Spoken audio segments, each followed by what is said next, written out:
DC, and welcome back. I'm Aubrey. And I'm Luke. And here's your news for Friday, September 15th. Congratulations to the DC Band of Pride as they took the first place in Class 4A, along with Best Percussion and Best Color Guard in Class 4A at the Madisonville North Hopkins High School Maroon Classic that was held this past weekend. The Band of Pride also received Reserve Grand Champion and overall Best Percussion. Homecoming ceremonies are scheduled to take place tonight during halftime of the DC versus Meade County football game. Kickoff is scheduled for 7 p.m. Now a message about how you can help at the Key Club at the football game on Friday night. Hey guys, I'm Bella Skibba, and then this Friday, Key Club is going to be coming out to our home game against Meade County.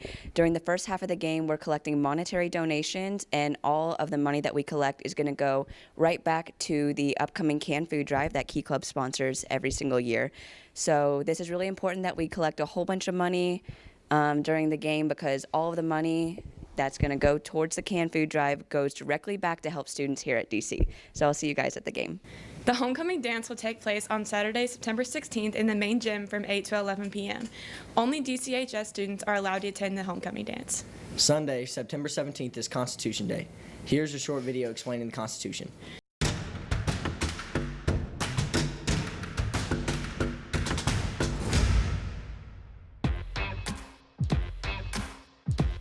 What is the best type of government? That's the question that James Madison tried to answer when in 1786 he began his research for the U.S. Constitution. The new nation had the rare opportunity of choosing its own form of government, not relying on the past alone. Madison studied philosophers and politics around the world, looking for the right balance.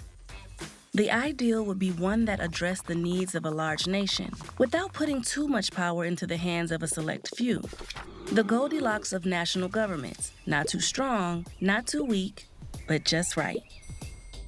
Madison's plan created a federalist system, one that would divide power between the strong national government and the states. After all, they existed first, and any federal government would not succeed without their support.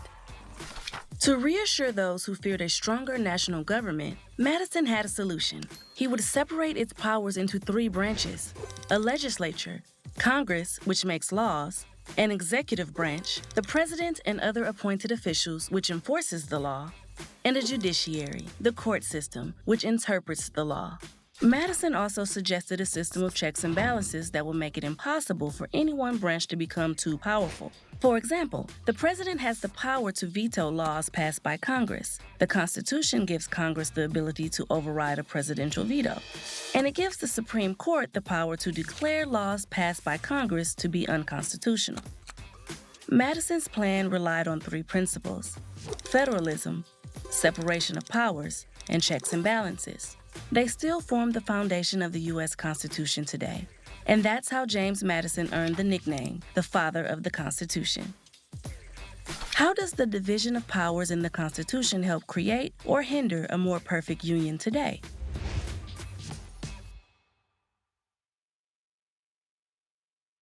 Student-Y will be in the lobby at lunch next Tuesday, Wednesday, and Thursday registering voters for Election Day. Anyone who will be 18 by November 7th can register. The Anime Club meets every Friday after school from 3:30 to 4:30 in room 202.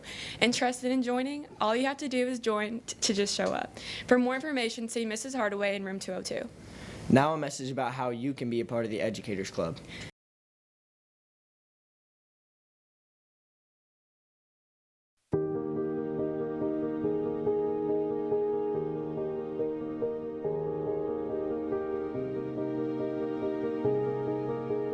I was really scared of becoming an adult and figuring out how exactly everything's going to fall in place as I grew up.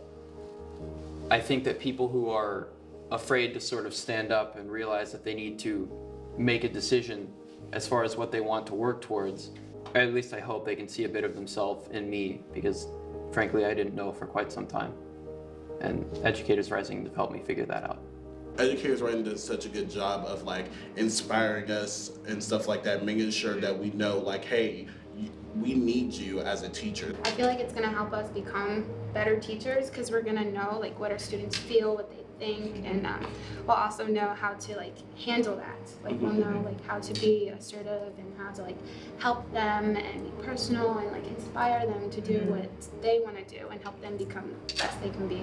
I think one of the biggest things I've learned personally is that the most important question regarding a student's future isn't what do you want to do when you grow up, because I think that's the most common question we all hear as a child.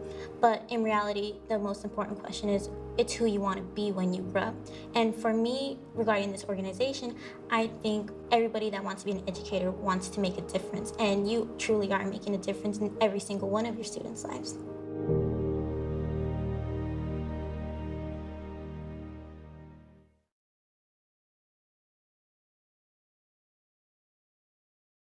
Anyone interested in joining the DC swim dive team, there will be a parent-athlete meeting in the cafeteria Monday, September 18th at 5:30 p.m.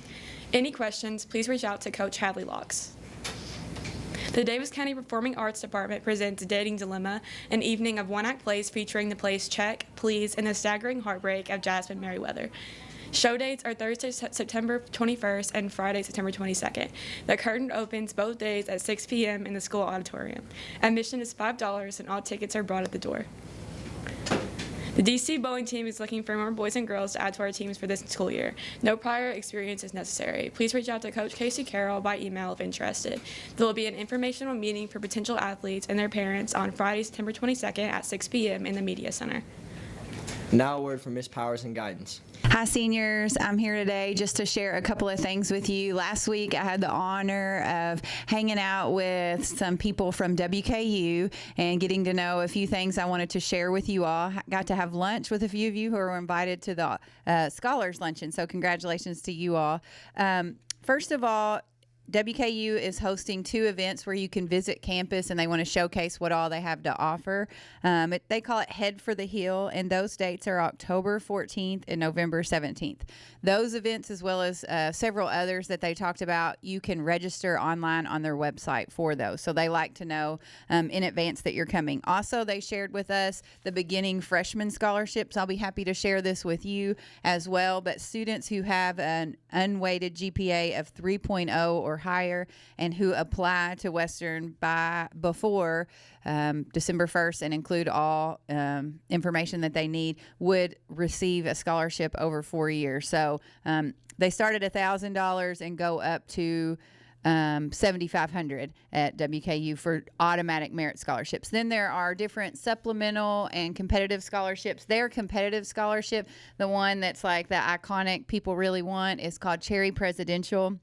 I believe that that deadline is, yes, it's also December 1st, and students who apply will then, the next step would be get interviewed, and that's going to happen before Christmas break this year, and then students are notified probably maybe February, I'm guessing. So usually about 250 students get an interview for the Cherry Presidential, and then they award like 15 to 20. So we were excited to have one last year. I hope that if you're considering WKU, that you would consider applying for that. If you have any questions about WKU or any other school, I would be so happy to talk to you about that. Also, I want to start publicizing more our college kickoff. So this is going to be a parent night for seniors and their parents, and we are going to blend this at Davis County High School with other high schools in the district. So our Heritage seniors and our Apollo seniors will also be there. Wanted to just point out that the parent and student meeting for Davis County High School students would be at 6 o'clock. I don't think I said the date, October 4th. So save the date now. You don't want to miss it. We have fabulous door prizes that Miss Nicodemus provides that are awesome for all kids going to college. So you're going to see Keurigs and NutriBullet and vacuums and all the things that you might need when you're on your own next year. Also, we'll have Kia here doing presentations on paying for college. That's the most often asked question here as senior counselor is, how am I going to pay for college? Or parents want to know, where do I get the money? How does this work? We have Brandy Forker coming from Kia to present, and she's going to do that presentation twice at 5:30 and 6:30 in our media center. Also, in addition to that, that night it's a college fair. So in the lobby, we'll have several colleges. I think we're getting close to 20 already that have RSVP'd and told us they intend to be there. So it's a great night for seniors and students to hit a lot of colleges. All the admissions counselors are eager to answer your questions. I'll be giving a whole lot of information. So I really hope to see the whole senior class out. Again, October 4th at 5:30. So the whole event is 5:30 to 7. If you RSVP, you're going to get a postcard in the mail soon that looks kind of like this, and there is a QR code. If you scan, then that's how you will be entered for door prizes if you're in attendance that night, as well as I believe we're providing Chick-fil-A sandwiches. So a great night. No reason to not come. I look forward to working with you all and see you all there. Attention juniors, the PCAT test will be given at DCHS on October 24th at 7:30 a.m. in the Aux Gym. This test is optional, but the test whereby juniors can qualify for national merit scholarships. There are a limited number of seats, so stop by guidance with an $18 check or cash to reserve your spot. Now a word from Miss Leisner and guidance.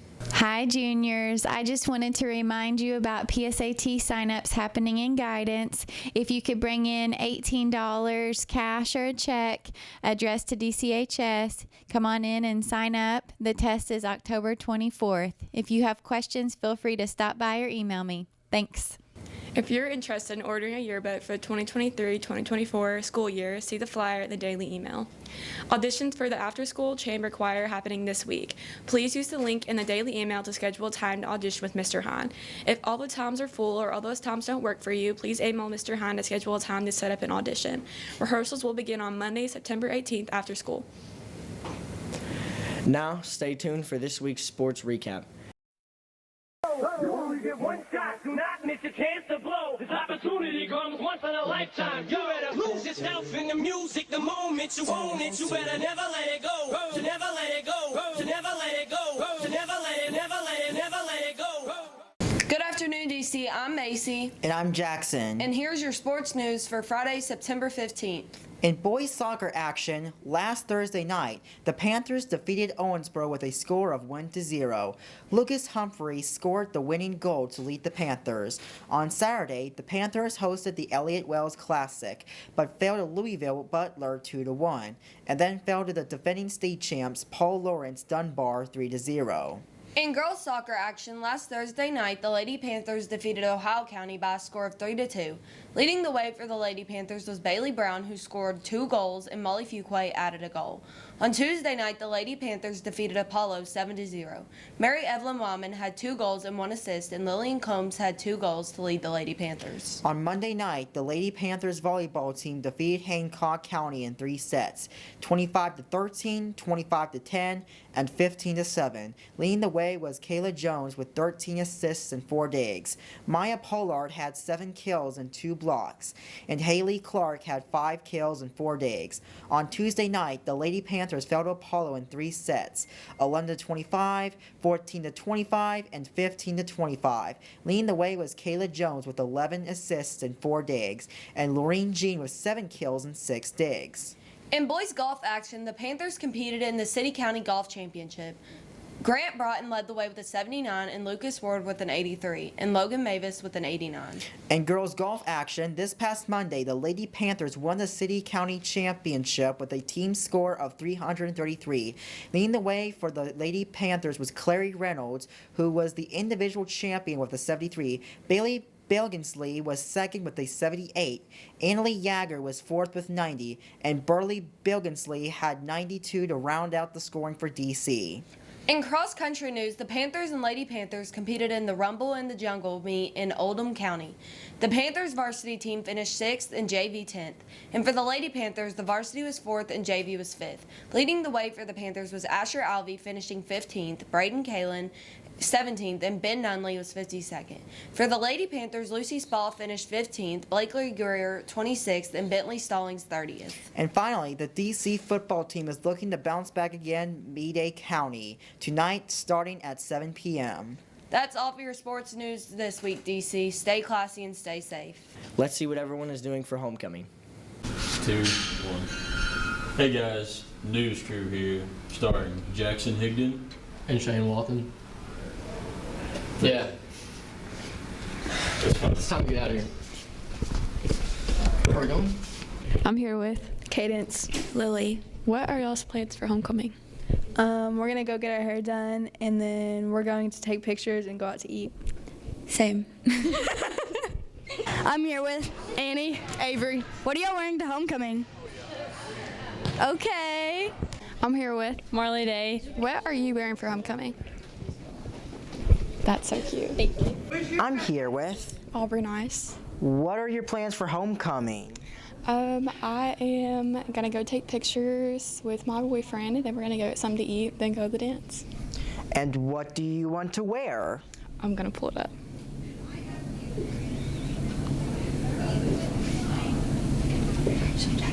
Do you like that, Jackson? Yeah. Thanks. I'm here with. Charlie Evan, Landon Milan. What are your plans for homecoming? Go out to eat and then go to homecoming. Same thing. What are you gonna plan to wear? I don't know. What I have on. I'm here with Bradley Chapman. What are your homecoming plans and what are you wearing? I'm going with my friend group and I'm wearing a pink dress. Okay.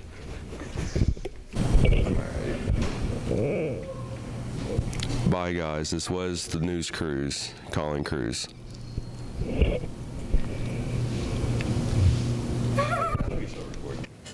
It's another busy weekend at DC. Here's what's going on. Tonight, the DC football team is taking on Meade County at 7 p.m. Homecoming ceremonies will take place at halftime. On Saturday, the DC Band of Pride is traveling to Louisville for their competition.